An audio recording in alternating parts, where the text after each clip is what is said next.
Yep, you good, you good. Without further ado, man, back on the platform, we got Dawgface Calderon. What's going on, my brother? How you feel, brother? What's the word with you? Man, I can't complain, man. Appreciate you for pulling up. No doubt, it's my pleasure. I'm always gonna pull up when you call me. Yes, sir, man. A lot of new things. Of course, you always pressing forward on the business. Your YouTube channel, man, going crazy. You feel me? You still doing your thing with that. But recently, man, we're going to jump straight into it. We ain't going to waste no time, man. We're going to get straight to it, man. Yesterday, who was the brother podcast that you was on yesterday? Because I seen a situation where Wack 100 jumped in on a phone call with y'all and or on the podcast or streaming whatever with y'all. Mm-hmm. And man, y'all had like a little heated back and forth. If you can, let's just jump straight to it and kind of walk us through that whole process of what happened yesterday. Shit, that was death of a clout chaser. Death of a clout chaser podcast situation. They contacted me about a week ago and asked me if I would come on and do an interview with him. I said, yeah, I did it, because the first incident that I had with Wack on Clubhouse, that was Clubhouse, and a couple of cats from Death of a Clout Chaser were involved with that whole conversation on the Clubhouse situation. I don't fuck Clubhouse at all, bro. I didn't even have a Clubhouse page then. Somebody had tagged me in, my name and came up in it, and I created a Clubhouse page right quick and I got tagged in by it and jumped on there. And that's how our first verbal altercation between me and Wack 100, Wack Keisha happened, bro. He reached out to me about a week ago, asked me would I do an interview with him. And I said, yeah. So that was the interview. The interview it was just supposed to be my perspective on all the things that I had been through since the last time I had the opportunity to talk to those guys. I didn't know that Wack was going to be a part of this shit, but he chimed in.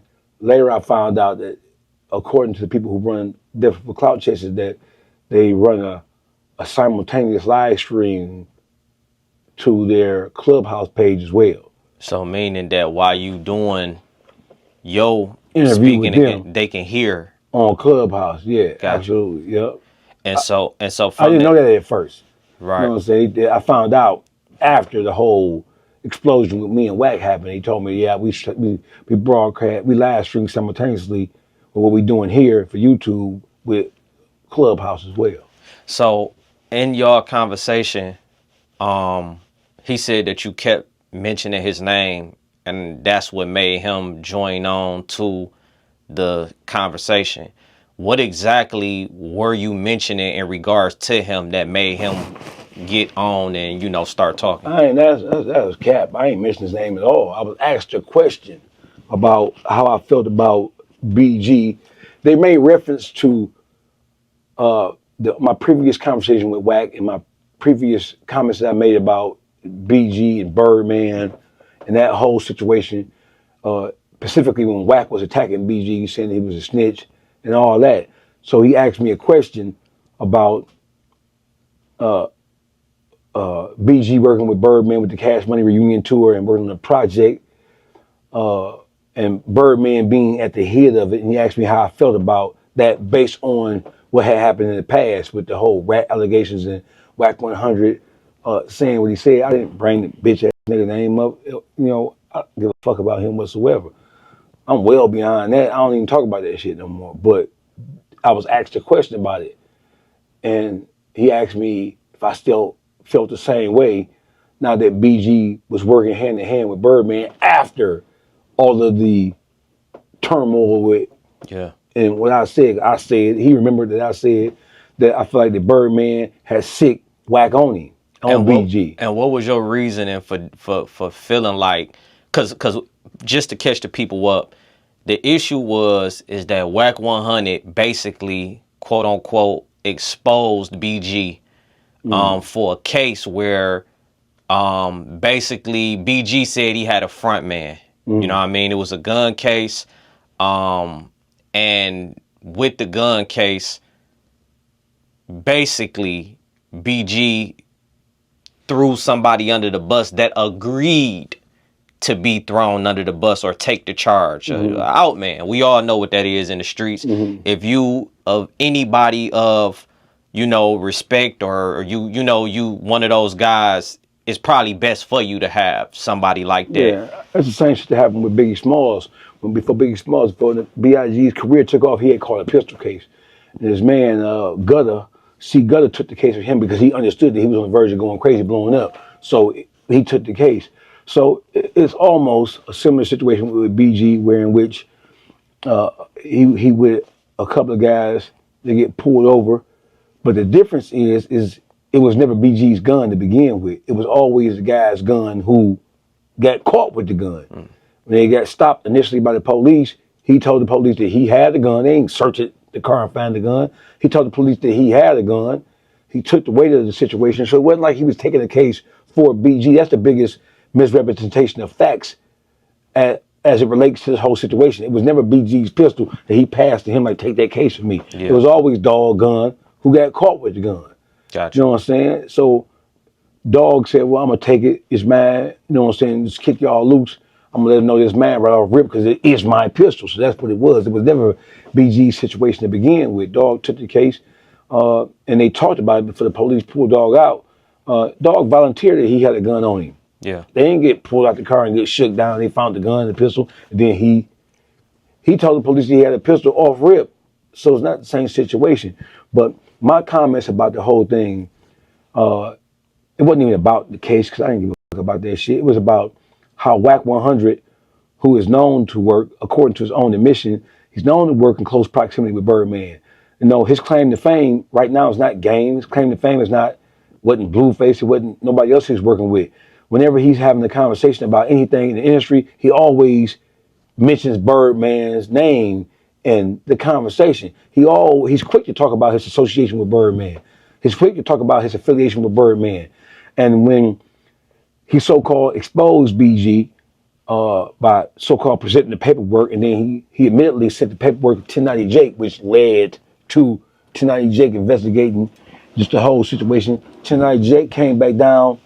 He came down on a situation that it wasn't a rat situation because old boy who took the case agreed to take the case because it was his gun. So all he agreed to do was take responsibility for what he did, right? 1090 Jake came back, like, no, there ain't no ratting based on the elements of the situation, based on what I'm reading, what I'm seeing, what I'm hearing. There ain't no ratting on BG part. You know what I'm saying? Old boy, he agreed to take his gun. When he came down there, and Wack admitted that he sent the paperwork initially too. However he got it, he agreed, he admitted that he sent it to 1090 Jake. For 1090 Jake, he thought 1090 Jake was going to come back down on the rat side of things, on BG. When he didn't, that's when because at first he didn't even mention it. The first mention was him, 1090 Jake.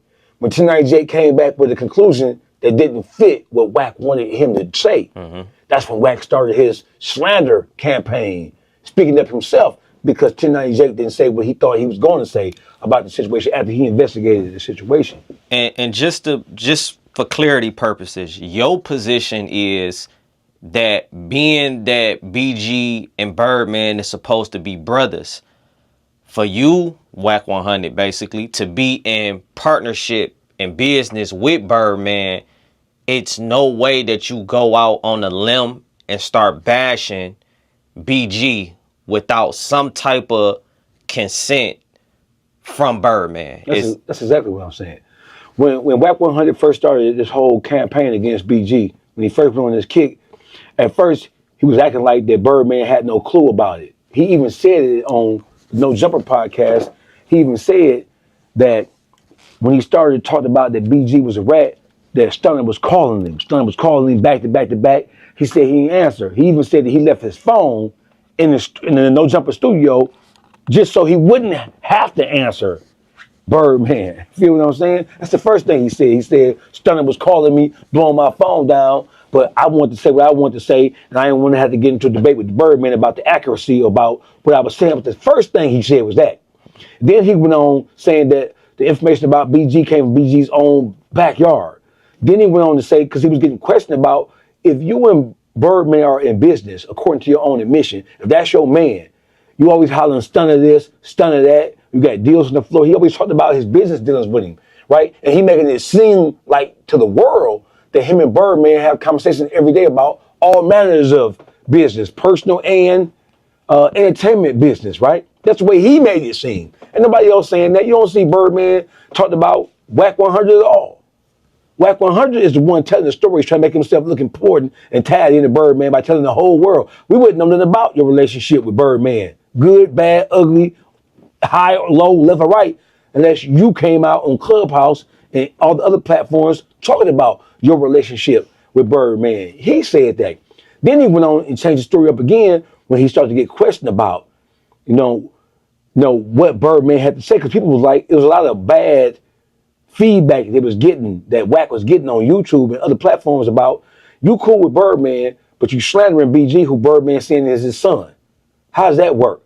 Right? So he was looking like a fool. So then he came down, well, I wouldn't have said that without a wink in an eye or a green light from Birdman. He said that? Yeah, he said that. He absolutely said that. And then he went a step further and said that,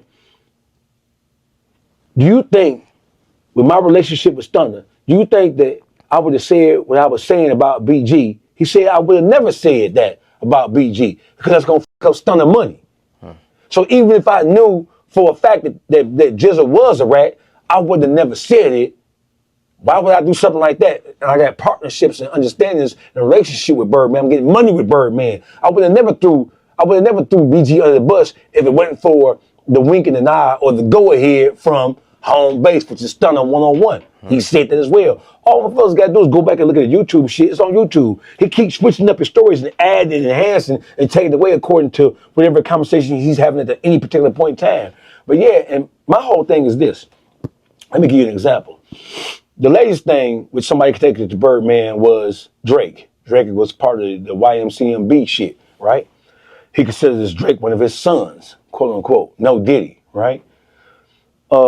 When Kendrick Lamar was going back and forth with Drake, one of the first persons to speak up on Drake's behalf was Stunner.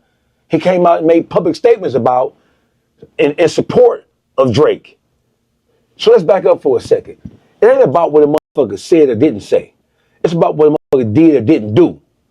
Somebody who's in close proximity to you, according to Wack 100, he's in close proximity to all things Birdman. He got inside information. He got the inside scoop. He talked to him. They're confidants of each other. They talk to each other. They fuck with each other. That's a known fact. We can't get away from that. You come out and you say something about Drake, Birdman, in defense of Drake. About what? About some rap lyrics? Drake and Kendrick Lamar beef ain't even real beef. Ain't no real shit from the street. It's just a difference of opinion of two guys who once were cool, fell out with each other. You come out and you say something about Drake in defense of Drake, but you don't say shit about Wack 100's continuous attack on BG. Nothing. You don't make no statement, good, bad, at all. Your silence is an admission to how you really feel. Because if that wasn't how you feel, you would have said something to Wack. And so that, and just for clarity, because I'm basically taking everything you saying and just trying to, make sure that it's a full understanding there. When Wack 100 yesterday was saying, what facts do you got to say that I got consent from Birdman? You're saying 2 + 2 = 4. 2 + 2 = 4, but I'm saying more than that. One of the last things that he said when it was really hot, it was a really hot topic, he said that he talked to Birdman. He said, quote unquote, do you think I would have said what I said about BG, who's like Birdman's son? Do you think I would have said what I said about him and Birdman not be okay with it? He even mentioned the fact that Birdman said nothing about it in defense of BG, one way or the other. So when a motherfucker is not going to come out and say anything about what somebody who's saying they're connected to you, when you saying something about somebody else they are supposed to be connected to, that's self-evident. No, I get that. Don't take no rocket science. But what Wack 100 is doing, what he doing is, man, he changing up the narrative each conversation he have to fit whatever it is point he trying to make at that particular point in time, man. Motherfuckers ain't stupid, and I hate to even say motherfuckers ain't stupid because this is more than obvious to this day. Birdman has not came out and said nothing about anything Wack 100 has said negatively about BG. Yeah. That speaks volumes. One thing that Wack, he was calling you a clout chaser. And one thing that he was using to say that you was a clout chaser is the fact that you have any relationships with him, which is Wack 100, BG, or Birdman. What is your response to that? Do you have a relationship with anybody out of those three? I have a relationship with BG. BG's auntie is Carol Dorsey, who you know. Before BG went to prison, did that last 14 years, BG was in Detroit, bro. Right? His manager was his aunt, Carol Dorsey. Carol Dorsey is from Louisiana. She's from New Orleans, but she's been living in Detroit for 25 years. Carol Dorsey is the person who introduced me to the management business, the behind the scenes role that I play now in many respects. I mentored under Carol Dorsey, his aunt, right? I mentored under Red Garrett, Wide Open Management, who put the money up for BG to start Chopper City Records. So I was around him prior to him going to the penitentiary, right? And since he's been home, I've talked to him. Wack 100 ain't talked to Jizzle since he's been out of prison. He did 14 years. Wack ain't had a conversation, because don't forget, Wack started attacking him almost immediately. So what conversation did he have with Jizzle? So basically, with that being said, when you coming out and you slandering somebody I know, I'm gonna speak up in defense of somebody who I know, who I fuck with. Simple as that. 019 Entertainment is a label that we all started together, which is an extension of what BG got going on. Me, OG Freeze, with a blessing of B Jizzle. So I don't gotta, I mean, he can say what he want to say. I don't got to explain my relationships with nobody with you, bitch ass. One thing I heard that you was putting emphasis on was Wack 100's affiliation or connection with Detroit. You kept saying that he had family in Detroit. Yeah. But you kept saying that his family is the police. They are. Do you now? Is this? I'm just asking. Wack 100's family in Detroit. He has family in Detroit and family right outside Detroit in Inkster. Wack 100's family, he has several people in his family who are police officers, period. So when he talks about coming to Detroit or any affiliations with Detroit, you don't never hear him mentioning none of the OGs. You don't never hear him mentioning Free Lord Wine. You don't hear him mentioning Trick, right? He's familiar with both of them people. But you don't ever hear him using their names, dropping their names in no conversation to talk about Detroit. Most times when folks who are not from Detroit talk about their relationships with Detroit, they talk about folks who are really moving and shaking. You don't never hear him talk about nobody who you're affiliated with who really got a name and in good standards. You just hear him talk about his family in Detroit. His family in Detroit, in the metropolitan Detroit area, they're the police. How do you know that? Because people know him. People know his family. People have seen him moving and shaking with motherfuckers who are the police, who are his blood, kin, related, motherfucking family members. It ain't no secret. The only secret about it is the one he trying to keep. Like when I question him about it, you heard him say, "Oh, I asked him, do you fuck your people with the police?" My people, they do everything in Detroit. I did hear that. I heard. What you mean? Nigga, I asked you, was they the fucking police? That's what I asked you. I didn't ask you if a nigga was a scientist. I didn't ask you bitch ass if a nigga was a gardener. I didn't ask you if a bitch was a CNA in your family. One of them dog he holes in your family was a CNA. I asked your bitch ass if your people the fucking police. Nigga, when you come here, do you roll around with the fucking police? Don't be acting like you coming here hitting east side and hitting west side with niggas from the hood, because you ain't. You roll around secure with the fucking law enforcement. Nigga, that's what you're doing. Pivot. If we can, man. Recently, man, the internet kind of been revealing. Actually, man, it's two incidents, and however you want to play it or however you want to go into it. I want to go back to the initial incident.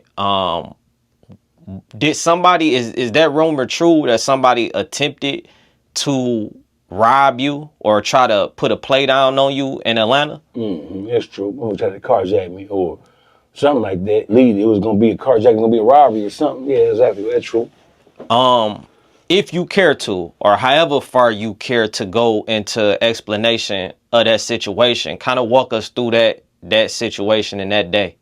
Well, shit, man, we was leaving, me and the people who I fuck with down there. We was leaving the club. The club had just let out, so we was leaving.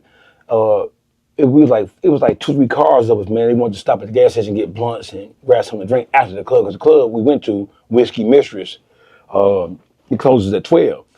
So we were finna go back to our other spot that we go to after we leave. Normally we go to Whiskey Mistress, we go to another spot to chill, because it's Whiskey Mistress. It closes so early, it closes at 12, so we finna go hang out like 2, 3 in the morning. That's what we normally do. So on the way to there, we stopped at the gas station. Stopped at the gas station. They went in there. Nobody was getting gas. They went in there getting blunt wrappers and shit like that, right? We pulled up at the gas station. So the gas station, this gas station was kind of like big, like 10 pumps. So when we pulled in, they pulled in on the far end, which is where the open spots was for them to pull the car in. Nobody was getting gas though. They was just going to get blunts and just talking after we left. Mm-hmm. You know what I'm saying? We congregating in the gas station not too far from the spot after we left there. You feel me? So when I pulled up, it wasn't no spot for me down there by them. I had to pull into, they was like a pump 10. I was at pump 2. It was a pump on the outside, then you got pump 2 and 3 inside, right? So I pulled in, it was a car right here at pump 1. I pulled into the inside pump of pump 2, and then there was some white people, a guy and a girl at pump 3 in like a little red little sports car, right? So I'm sitting there, I ain't getting out. I got gas, I'm in my Grand Mark, you hear me? So I'm sitting there. I ain't even put my car in park because they were just running in and get some blunts and shit like that. So I'm sitting there, I'm on my phone. I'm on YouTube and on Instagram looking at my phone and shit like that, right? And I'm posting pictures from the club that we had just left. Cause normally, bro, when I go somewhere, I don't post pictures of where I'm at, and I don't go live of where I'm at. I normally post pictures after I leave. For sure. That's kind of I am. You know what I'm saying? I almost never ever do I post a picture of where I am when I'm there. Absolutely. Right? So that's what I was doing. I was posting pictures of, just going through pictures, erasing the shit that wasn't no good, and posting this shit on my social media and posting shit in my community on my YouTube, right? So I see 2 guys walk from, because I'm at pump 2, so the gas station is right here. So I see 2 guys walk around the back of the gas station, and they got hoods on, and they both got their hands in their hoodie pocket, right? So they walking towards, not directly beehive, but they walking in my direction. So I ain't thinking nothing about it because we ain't in a bad section of Atlanta. Mm-hmm. You feel me? So I see them walking, so I look up because I don't smoke, I don't drink, I don't use drugs, bro. So I'm constantly aware of I'm aware of more shit than I want to be aware of. I should start drinking and smoking, so I ain't got to be aware of a lot of this shit. You hear me? For sure. So I'm sitting looking at my phone. I look up, so I see 2 guys coming, so I smoke them over. So I ain't paying no attention because they look like some frail motherfuckers. I ain't paying no attention. My car ain't even in park because I'm sitting there waiting for them to get done. I got my foot in the brake. You hear me? But in my mind, I'm thinking these motherfuckers figure that when you put up to a gas station, normally you automatically run out, you wait on gas, or your door is probably open when you put up to the gas station. Is that something strategically that you do, like in the event that you got to, or that was just a situation where you just? Bro, before I leave my crib, bro, I gas up. I don't be riding on no fumes, you hear me? So I make sure my shit topped off to me. I mean in the sense of not putting your car in park. No, I just didn't put it in park. Got you. Because they're just running in and running out. You know what I'm saying? I got a motor in my shit. You know what I'm saying? So when I pulled up, you know what I'm saying?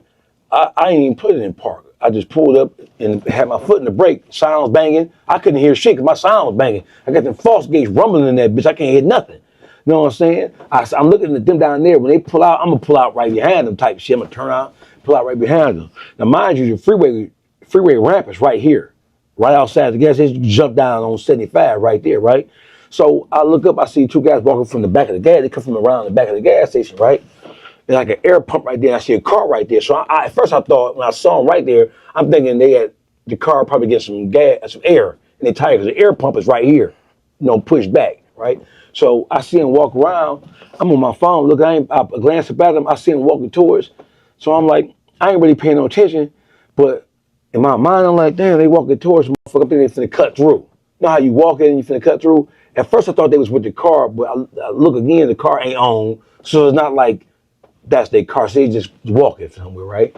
So I'm thinking to myself, I did find it odd that when two guys walking with sweat hoods on, hood put up their hands in the middle pocket, they walk like they finna cut through my car and the car. I may pump 2, pump 3 right here. Yeah. Normally, now I'm a hood, so I grew up walking. So I did find it odd immediately that when you walking and you cut through a gas station, normally you don't cut between the cars, you walk around. That's like some hood shit. Yeah. When you grew up walking, and you walk through a gas station, bro, to get you where you going, you ain't walking between 2 cars, especially in the hood. Facts. You know, in the hood, you just ain't, I'm thinking like hood, you know, we ain't necessarily in the hood. So, niggas don't normally cut through 2 cars. They normally walk around, so as a mother ain't thinking they on no bullshit. So one guy, the first guy, the guy on the left, he on my right, he like 4 or 5 paces ahead of the guy he walking with. But they came around the back of the building together. They obviously together. So one guy's like 4 or 5 paces ahead of the other guy. So he walked through. So I look at the nigga walk through him on my phone though. You know what I'm saying? Because he don't look like no threatening menace. He don't look like no, you know what I'm saying? His hood pulled up. I'm thinking where I'm at. I ain't in the fucked up section of Atlanta, so you know what I'm saying? I ain't even, my alert is not on, I'm not on red alert with these niggas, right? So when a nigga walked through, he walked past my door, then I heard something, I heard, my sound's banging though, right? So but I could still hear a nigga like grab my door. I look, I see out the mirror, the nigga grabbing at my door. My sound's banging, so I can't really hear, but I see got my, you know, you can see the nigga shadow. For sure. Right, so I look, what's this nigga doing? No, I ain't got no on me. I ain't got no on me. Yeah. You know what I'm saying? Because I would have right on the spot, right? So when he did that, he tried to grab my door. I'm figuring you thought I'm getting gas, and normally when you at a gas station, your door is open. I'm thinking that's what he gotta be thinking, because he snatched the door. Other nigga try to run over to my side. I hit that bitch. Bitch, boom! Hit that bitch. That bitch flew up in the air. The nigga flew up in the air. My guy came down. Boom! On my motherfucking hood. Put a dent in my hood. I hit the nigga put a dent in my hood. So I skirt off. Cause you know I got the I got the LS1 engine in the bitch. You hear me? I whip out that bitch, you hear me? Cause I'm thinking this nigga finna start shooting right here. So I whip out that bitch, jump down the freeway right here. I jump down on the service drive. I'm gone. Right? I didn't even start to think about my people up there. I'm thinking dog from the bus. You feel what I'm saying? I jumped down on the freeway. I jumped on the freeway. I said, okay. So I'm finna call the niggas, right? So I merged over. Atlanta got the freeways with 6, 7 lanes. You know what I'm saying? So I jumped down off the service drive. So listen, before that, the motherfuckers who was right here, it was 2 white. It was a guy and a girl in a little red sports car. They pulled out right before this shit happened. So when a nigga grabbed my door and the other nigga tried to run, like he was trying to run on my driver's side door, I hit that bitch ass nigga, and I skirted out because I'm thinking this nigga finna dump. That's what I would have did if I'm on some jack shit like that. So I just turned out and I cut in front of the people who was right here. They went around, they was going this way to go around that way. I just turned out and just cut them off, jumped down the freeway. They jumped down right behind me. You know, I guess they just figured I was just driving erratic and driving crazy. When I jumped down, I merged over to the middle lane. When I merged over, I heard something like boom, like a speed bump. Like, what the fuck is that? Right? So I got a TV on my ceiling in my car. I got a big 20-inch TV to let down, right? So I can't, and then my rearview mirror ain't no good no way because the sound's banging. That bitch always droop down anyway, you hear me? So I looked through my driver's side mirror, and the mirror broke and it's hanging, right?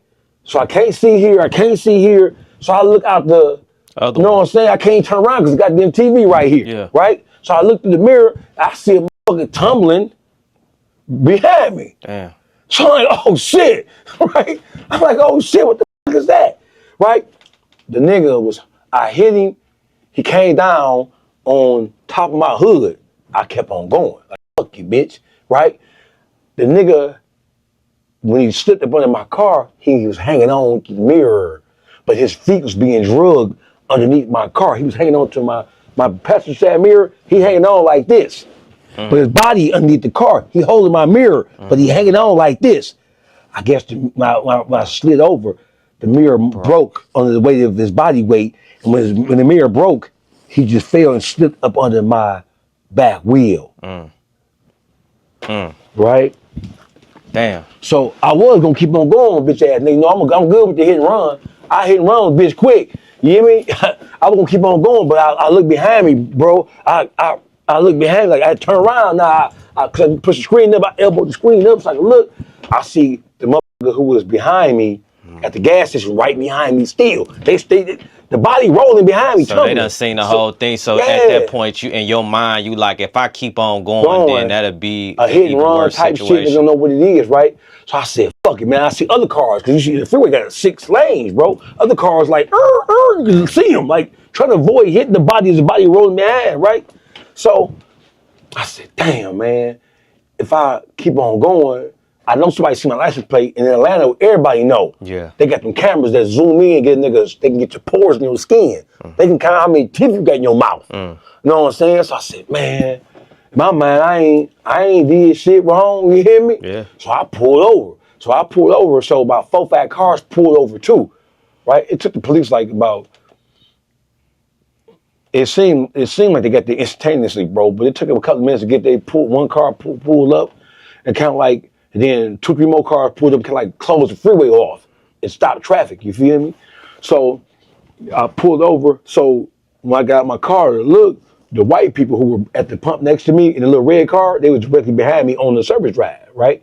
So he came out like, man, what the fuck, man? You know what I'm saying? He said, cause he like, I said, man, motherfucker tried to carjack a motherfucker, you hear me? So he said, oh, that's what they was, I thought you knew him. Because when we driving up, we seen the guys walk up to your car, we thought they was playing with you. You know what I'm saying? So the white people like, yeah, yo, he tried to carjack you, yeah, that's what the fuck they get, dude. But so I'm like, yeah, good white people right here. Right. You know, I love white people, they be good witnesses for you. You hear me? So when the police pull up, they walked up to the police first. Hey, you guy tried to carjack the guy. You know what I'm saying? And he had to run him over and drag him down the freeway. They telling the story first. So I'm like, yeah, we gonna roll with that. We gonna roll with that good shit. I'm gonna let them do all the talking. Let them do with that shit. You hear me? But I don't give a fuck what it was, nigga. Good white people, good witnesses. We gonna roll with the good witnesses. Bitch, you dead, bitch, fuck you, bitch. At that point in time, I didn't even know he was dead because I walked back. I drove about maybe a quarter of a mile before I decided to pull over. When I did pull over, I backed up as much as I possibly could. I had to walk like maybe 60 yards to get back to where the body actually was. You know what I'm saying? I backed up a good about half a distance from the situation. And I got out and I walked back the rest of the way with white people and shit. So when I got back there, I'm looking, he twisted like a goddamn deer. You know how a deer get hit by a car? Damn. He twisted it all up, you hear me? Like a scary movie, you hear me? I look at the little bitch, you know what I'm saying? Yeah, bitch, you know what I'm saying? But he was still breathing, no.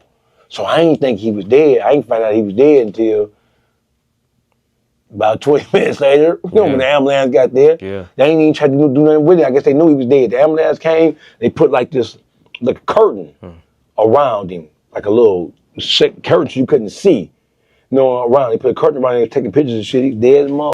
Did you receive like a hard time in terms of like just going through the process? Did the police give you a hard time, or like did they immediately rule that it was a self-defense situation? No, they couldn't find a gun. So we telling them what it is, try to get down on the and whoever he was with, his partner, he didn't stay. So they got the footage from the gas station and then from the street lights. They got the footage and the freeway footage as well, right? Because at first they thought that he just got hit on the freeway. They didn't know that I drug him down. No, I didn't even know that he was hanging on to the bottom of hanging on to the car. Yeah, I didn't even know because I don't see his shit. You hear me?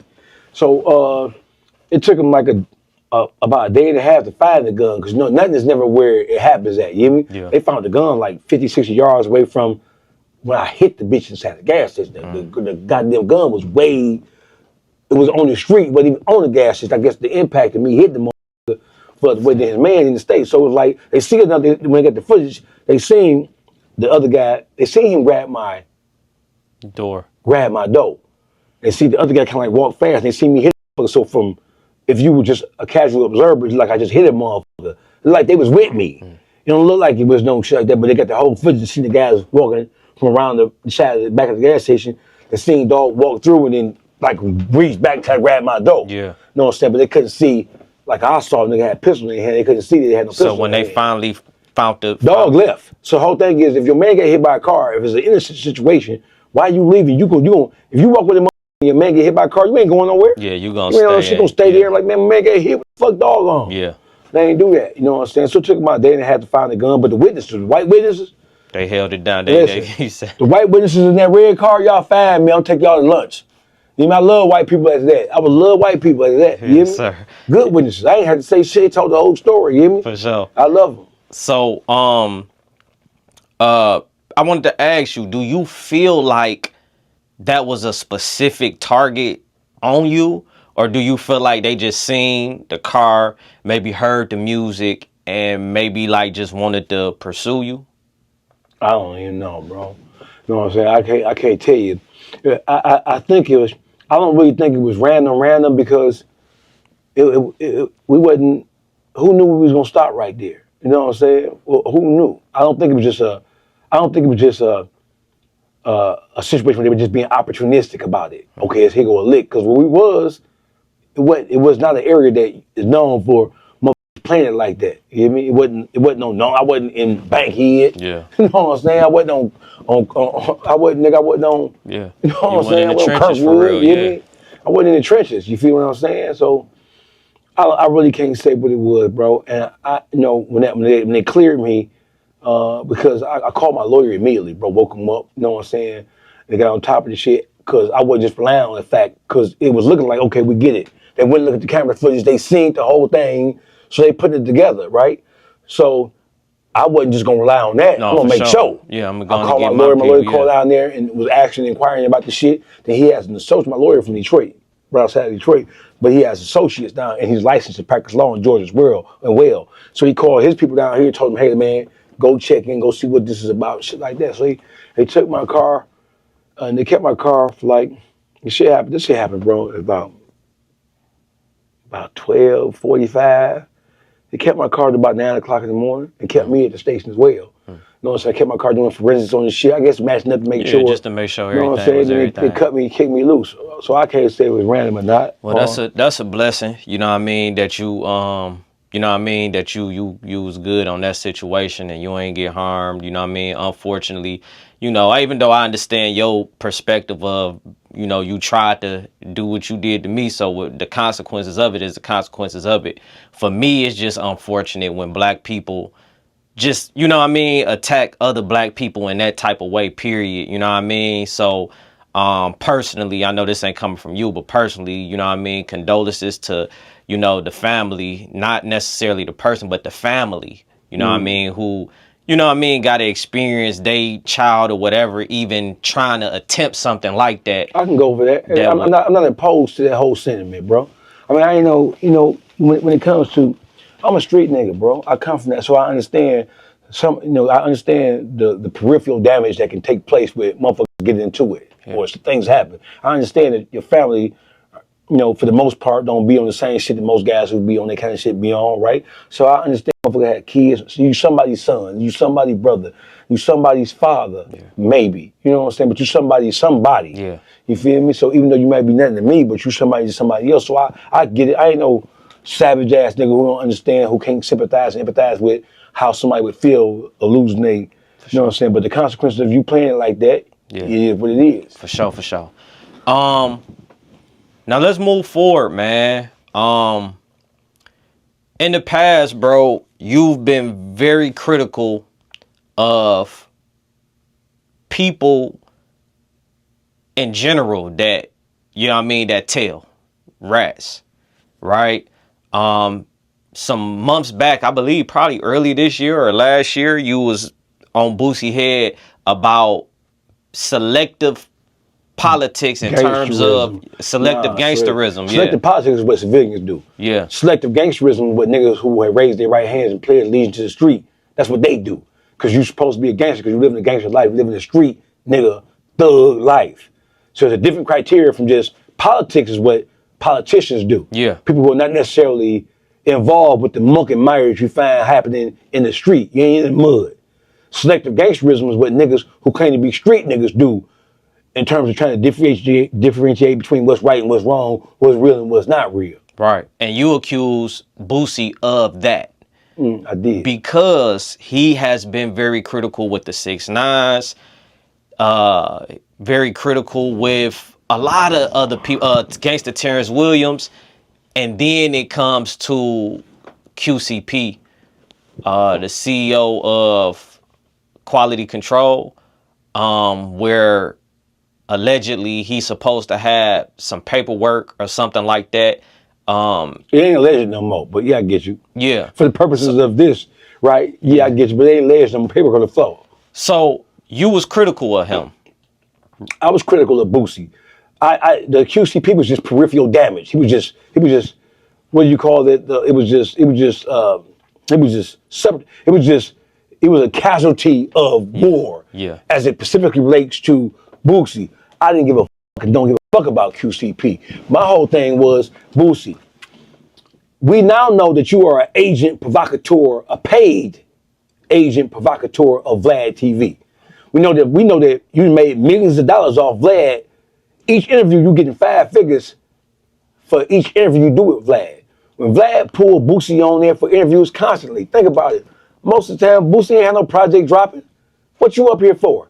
You ain't up here pushing and promoting no movie. You ain't pushing and promoting nothing. He ain't asking you shit about no song, no album, collaboration. He ain't asking you shit about no movies. He asking you about things that are going on in urban pop culture. He asking you specifically about things that's going on in the hood, in the streets. He asking you about street shit. Who snitching, who ain't snitching, who got beat up, who got shot, all that shit. He ain't asking you about what you think about Donald Trump. He ain't asking you what you think about Kamala Harris. He ain't asking you shit about things that really matter to black people's everyday existence. He's asking you about shit that have to do with the urban hip-hop culture, period. He asking you what you think about Boston Richie. Rat. Spottum Gollum. Rat. Gunna. Rat. Rollo. Rat. He asks you T.I. Rat. 6ix9ine. Rat. Boosie coming down. And Boosie word, it means more because of who he is as an artist. He's like a folklore, hood, street nigga legend. It ain't just about music because he caught a case that put him on death row and he beat it. So he's like a hood hero. Look up to him as a hood hero based on all the shit that he went through down there in Louisiana. Yeah. All the things they heard, whether they're true or not, whether the degree of what was happening with Boosie, it wasn't nothing good, it was all fire down there. You hear me? Yeah. So the fact that he was able to beat and come off of that shit and beat death row and come back and resume his life, that made his word even that more powerful. You hear me? Yeah. So when he on VladTV, Vlad specifically asking him questions about other people, right? And Boosie giving his unfettered, unrestricted opinion about what he thought about people's behavior and actions, bro. He did that unapologetically, bro. Like I said, let's make sure we're on the same page. Vlad asked him about T.I. T.I. was one of the people who was sending Boosie money while Boosie was in prison. He was one of Boosie's biggest, most vocal supporters while he was on death row. That's a fact. When he came home from prison and he relocated to Georgia, one of the people that he dealt with the most was T.I. Him and T.I. became partners like this, right? His younger kids, T.I.'s younger kids literally grew up together. That's how close they were and their families were. So when Vlad asked you anything about T.I. and Snitch in the same sentence, you would have thought that Boosie would have gave, if you're going to give anybody any break, if you're going to give anybody the benefit of the doubt, you would think it would be the person who is like a brother to you now. Yeah. Right? He didn't do that. When Vlad asked him about T.I., he went to a long song and dance, basically coming down to T.I. was on some rat shit. You hear me? And then when T.I., after it all happened, after the interview aired, T.I. immediately called him. He immediately jumped on Instagram. Immediately jumped on social media like, bro, I got paperwork right here. I was just making a matter, I was making a devil's advocate type statement. I wasn't really saying that I did it. This is what T.I. saying, right? I had the paperwork here about the shit that you alluding to. I got the paperwork right here. T.I. took to social media. Yeah. Boosie pull up on me. It wasn't no threat, wasn't no bitch ass nigga, wasn't no hoe. It was disappointment in T.I.'s heart. You can see it when he was on Instagram. Like, man, pull up on me, bro. I got the paperwork right here. Whatever you thinking, you wrong. And let me show you wrong. You my brother. Let me correct you because obviously you got the wrong information. Boosie never pulled up on him. That right there is whole shit. He never pulled up on him, my guy. He had to run into him at the airport down in Atlanta. That's how he ran into him. That ain't no real shit. If you gonna call a motherfucker a rat, a hoe, sissy, anything derogatory, bro, you gotta be willing to stand up on it. You gotta stand up on that shit, especially if it's a motherfucker that you supposed to be cool with like that. Yeah. They had a project together that's already done. You destroyed your relationship with him, basically. I guess it's recovering now, but you destroyed all the rollout and all the marketing and promotional shit that was leading to the dropping of y'all joint project y'all had. You fucked all that up with that shit. So I just want to just fast forward through it. So with that, when Vlad asked Boosie about QcP, did you see Boosie, it? I did see it. I seen it. All right. Boosie said, if I basically, in a nutshell, if I speak on that, I won't have no friends, right? First thing he did was act like he knew what Vlad was talking about. Nigga, you ain't close to Spotting Got him. You ain't close to Boston Richie. You ain't close to 6ix9ine. You ain't close to Rollo like that. Well, he was close to Rollo. You hear me? But you don't know the ins and outs of their court situation. You don't know the ins and outs of their court situation, my guy. But you know enough about it to speak on them. You know enough about them to cast them into purgatory, rat purgatory. And your word means more than just the average Joe Smo giving an opinion because of who you are. You Boosie. You ain't just little Leroy. You feel what I'm saying? So the whole thing is, right, in a nutshell, that's what he did. He tried to dumb me up like he knew what Vlad was talking about. And then when he did, when Vlad cornered him, he said, man, I ain't gonna speak on that, man. If I speak on that, I ain't gonna have no friends left. What you mean you ain't gonna have no friends left? So saying that, he basically acknowledged that you knew it was true. It was enough information for you to give him that rat label, but you knew that if you did, that it was gonna be a problem because of who P was to Atlanta. And you live in Atlanta now. And so from that point, when you began to make statements about that whole situation, obviously you reached the doorstep of QcP because about last week? 2 weeks ago. You were out. Yeah. And you were confronted by QcP. Absolutely. Talk about that a little bit if you can. Shit, we was at a spot in Buckhead, again, Whiskey Mistress, right? The spot I was mentioning about earlier when the running nigga over shit happened, right? And just for the record too, because Whiskey actually reached out and they said that a situation didn't happen in terms of like, I guess they just didn't want it promoted as if, like some shit jumped off or popped off or whatever. So just for the record, I've heard that they do tremendous events, top-notch events, beautiful, like no real situations or nothing like that. So so it wasn't no violence. Yeah, so it wasn't no violence for the record. It was just a conversation between two men. The event was beautiful. Everything went smooth. We just wanted to make sure that we dropped that in there. At the end of the day, it wasn't no violence. It wasn't even no yelling and hollering. It was just two niggas speaking on how they feel about whatever. It wasn't no violence, no shit like that. When we got done with the conversation we had, he went his way with his people, and I went my way with my people, and that was it. Now walk us through the conversation. Well, we was leaving. So on Sunday nights, Whiskey's closed. It closed at 12 at midnight, right? So about 11:30, 11:45, most people started to kind of like leave and go somewhere else because it's still early. You feel what I'm saying? So we leave now. I'm with six. I think I was like 7, 8 people we was with, right? Multiple cars, right? So we walking out. So I'm like a vanguard, bro. I'm security protocol prone based on my time in the street and based on my time in the penitentiary, right? So when I'm with a group of people, bro, I'll leave out last. I'm walking out last, letting everybody else make sure everybody else get on out the door safely. Everything good, right? I ain't anticipating that to happen because where we in Buckhead. I ain't saying niggas don't get busy in Buckhead, but this event, it's NBA players, basketball, football players, high-ranking music executives on multiple levels. You have TV, film producers, personalities, actors. The who's who of Atlanta is in this bitch on Sunday night. You feel me? So I ain't thinking nothing going on. I'm just used to going out last, make sure my people out first, make sure everybody good, right? So as I'm walking out, it's an indoor-outdoor event on Sunday nights. They put a big tent over the parking lot, and they put the first gate right at the city sidewalk.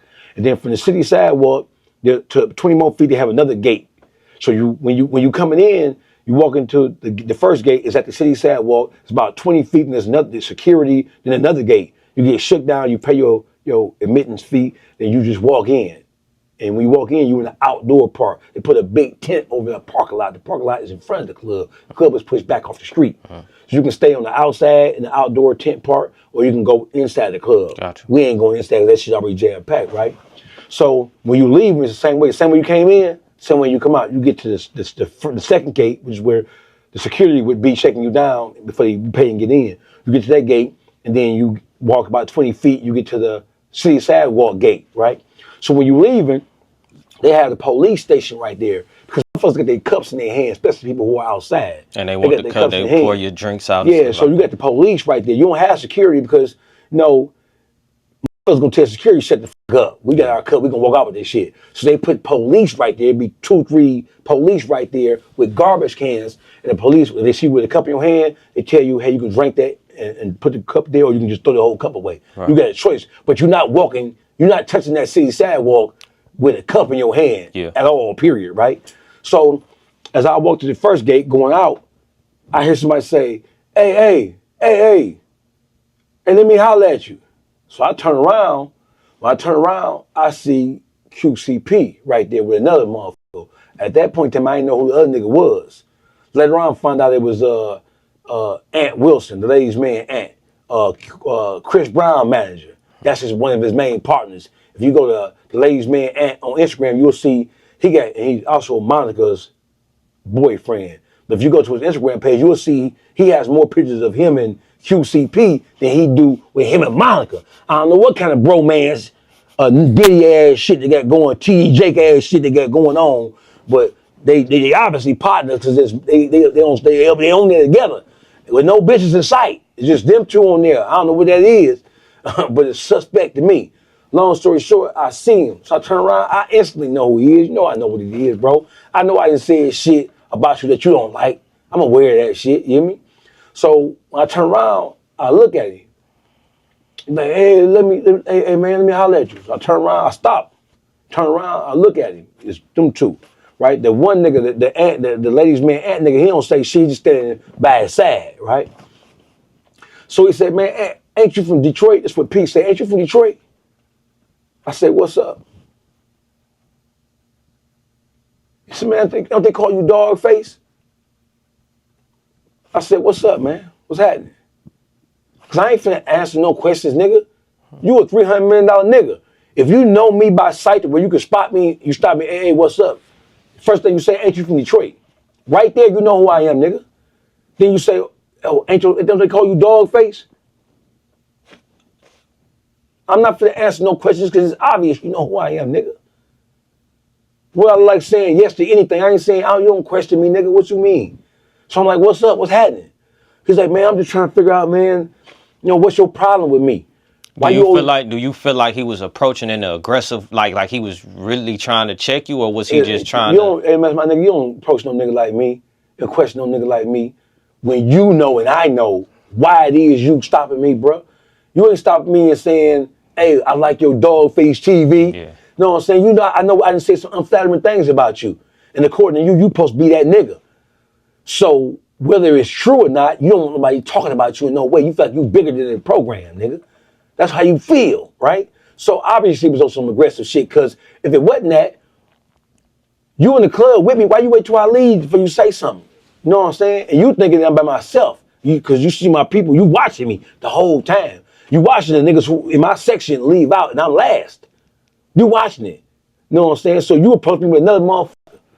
So obviously you approach me with, because the way you ain't approach me like, hey man, no, you Dawgface, man, you know, yeah, I know who you is. We know who each other is. Stop playing these games, nigga. Let me holler at you, bro. Let me get a tick of your time.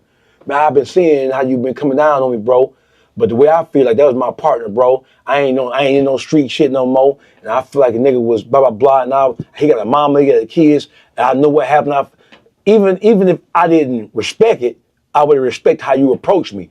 You approached me with your mother. You ain't had no jewelry on, nigga. You in a black t-shirt and black jeans and a pair of black dunks, nigga. You know what I'm saying? You ain't your normal self, nigga. So obviously somebody told you I was there, and you came to do some checking, nigga. That's what you came to do. You ain't come to pull me to the side, because you could have did anything. It was a different way you could approach me than approach me that way. I took it as if you was trying to check me. That's how I took it. There wasn't no other way for me to take it based on how you in the club with us, but you ain't said shit to me before. You with your people, I'm with my people.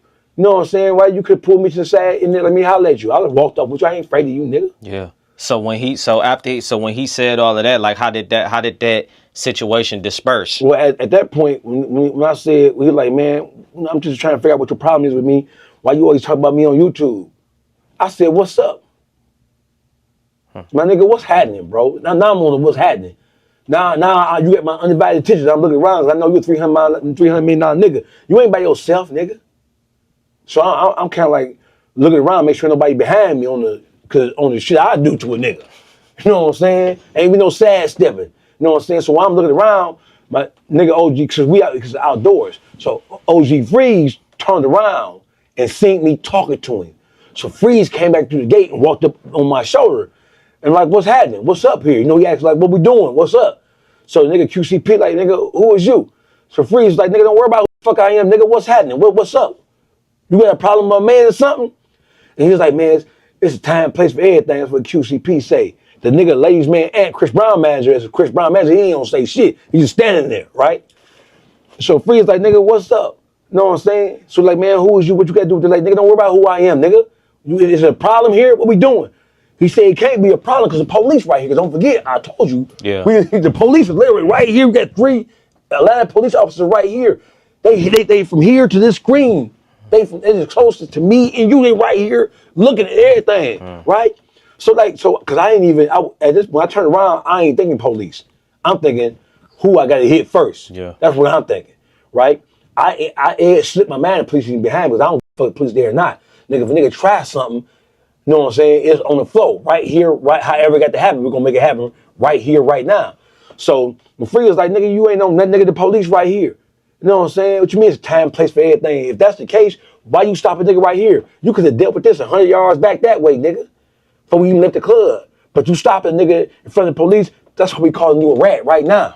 Cause Freeze come down and say, Freeze said that to him, yeah, right nigga, there? that's what we call you a long tail rat right now, nigga. You gonna stop a nigga in front of the police. You had 100 yards back that way when it was just regular security in the club. If you wanted to get off or come down and get off on a nigga, you could have did it back there. You gonna wait till we leaving out to stop me?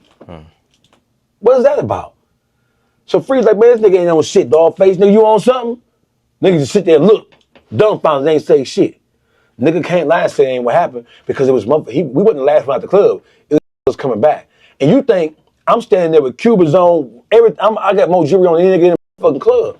You think niggas ain't pull their cameras out? I'm gonna show you the footage because motherfuckers got the footage of and you can hear. And there wasn't even no music on no more because the music had shut down in the club. Oh, you got actual footage of this? Come on, bro. You think QcP is one of the biggest figures in the music business? You think me and him standing there going face to face and nigga ain't pulling their phone out? Come on, you know better than that, bro. So I'm waiting for a nigga to say that what I'm saying ain't accurate. You know what I'm saying? So we turn around.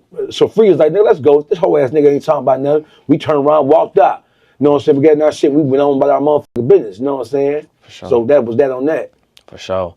Do you worry, like with these situations going on and stuff like that, like do you feel any sense of like your words, like, you know, being a situation where you just finding yourself in more situations, or are you cool with that? Like, how do you feel about that in general and your safety in general as you moving around and your popularity and stardom is starting to grow? You know, we look at people like Charleston White where we say, okay, the shit that you say, you know, people are going to come and try that. People are going to come and, you know what I mean, see what they can or what they can't get away. How do you feel about just your new stardom with social media and you being vocal the way that you are in terms of your safety? Let me tell you this, bro. I'm not a fool, but I'm not wholeheartedly necessarily concerned about a nigga doing nothing to me. A motherfucker doing nothing to me, I ain't gonna let him do. I'm a street nigga. I ain't no DJ Academics, bro. I ain't no square nigga, you know what I'm saying, who come from some suburban ass shit, bro. I'm a street nigga who come from street shit. I spent 17 years straight in the penitentiary, so I know how it is. I'm aware that motherfuckers I don't fuck, even if it is true. And the whole point is, my whole thing with the QcP nigga is, where I lie at. Now I know I got your attention. Now I know you know who I am. So my thing to anybody in a position like me, right, is if y'all think motherfuckers ain't listening, because motherfuckers who have status, rappers and whoever, actors or whoever, entertainers, motherfuckers who rich and millionaires, they be acting like they ain't listening. They be acting like they ain't watching none of this shit. They be acting like they above us. They above reproach. They above the little blog ass shit. Let me tell you niggas something, bro. Which camera we in? Which camera? That's right here. They watching. They listening. Right? And if they ain't watching and listening directly, they people are watching and listening and then reporting back to them what's being said and the temperament and what's being said about them and about what they did. Niggas watching. So all that shit about niggas ain't watching, don't never let them make y'all believe that they ain't watching. Y'all little blog, y'all beneath me. A $300 million nigga know who Dawgface is. How, Sway? How, Sway? But the bigger point is, nigga, you mad at me for what? I ain't lie on you, nigga. So you mad at, I'm mad at you because you mad at me about you telling on a nigga. I'm the nigga who mad. You gonna confront me about telling the truth about your dog ass nigga? So to answer your question, bro, I ain't gonna talk about these niggas, bro. And yeah, I take precautions because I'll be a fool not to, because I know, listen, bro, niggas, they don't give a fuck about the violation they commit. They give a fuck about how it looks in the eyes of other people. Niggas wanna keep up that front. Niggas do all manners of whole ass shit. They just don't want to be discovered. They don't want nobody talking about it. How dare you talk about me? Man, fuck these niggas, bro. And I know what these niggas on, nigga. I ain't no academics. I'm gonna come down on your ass, right? That's what's gonna happen. And since this shit done exploded, bro, I done had all kind of shit happen to me, bro. Niggas be calling police on me right now. Telling the police, oh, Dawgface I seen Dawgface, that's why I switch up cars so much. The car me and now you ain't never seen it. You hear me? I switch up cars because when I put my car on social media, niggas know. And what these niggas will do, they'll call police like, man, Dawgface he put a gun on me. Anonymous phone call. Or he in a Challenger. Or he in a Scat Pack. Or he in a So you say Benz. you've actually been in situations where Police pulled me over, my nigga, on my mama. The police pulled me over like, man, you Dawgface, right? Like, well, we just got a report that you pulled a gun on the motherfucker. They described the car, you was in this car, right? That's why I switch cars so much and I got low-key shit, you know what I'm saying? That's why I be out the way with my shit. That's why every time you see me, I'm in a different car. Because these niggas is gangster rats, bruh. These niggas talk that shit, but these kind of niggas, that they will shoot at you and call the police on you at the same time, right? As long as they up, as long as the score is up on their part of this, as long as they up on the score, they cool with it. But when they got a nigga who gonna fight back, a nigga gonna come down, they coming down, I feel like you feel type nigga, these niggas gonna put the police in it. These niggas call police on nigga, Dawgface in the black Hellcat Challenger. Dawgface in the Benz, Dawgface in this, that, the third. I done had police pull me like recently, my nigga. So this time, I've been up here this time. Niggas call police pull me up like, man, you know they call police on you, bro. They say, niggas see me. That's why I tint my windows and everything. So niggas, I get something new, I smoke that bitch out. Niggas can't see it's me because niggas call police. Or Dawgface pull a pistol on me on grass shit and shit, blah, blah, blah. damn. I get pulled over, guess what I got on me? A pistol. That's why, I always switch up like that, bro, because these niggas on that tip, they trying to use the police to get at a nigga. They on some mafia shit. Damn. Man, that's a lot, bro. You know what I mean? So it ain't just me being concerned about what nigga gonna do based on what I say, right? Because I ain't lying on these niggas. I ain't telling a story that ain't true, right? But even still, I know motherfuckers don't like to have their skirt lifted up. Nigga, these bitch niggas want to keep their skirt down. They don't want a nigga picking up on their little skirts. They see a little pussy up under there. They want niggas like they these niggas got pussy up under them skirts. So I get it. I ain't worried about these niggas, bitch. Come on with it, bitch. The last thing in terms of like people saying that by you being a street guy, for you to even go on the internet and speak about just different things in general, whatever the case may be, bro, you clout chasing. You know what I mean? You doing it just for the clout. You doing it just to, you know what I mean, propel yourself. What do you say to people that make those type of statements? I started the podcast game in Detroit. Long before the motherfuckers even know what the term podcast meant, I have been conducting radio room style interviews of people. I have been pontificating and prognosticating and commentating on the things that happen within the urban community since 2011. Yeah. You can look on YouTube and do a YouTube search, and you can see me. When I say podcast, I mean what we now know as podcasts. Yeah, no, I remember. I saw. I've been doing that since 2011, my nigga.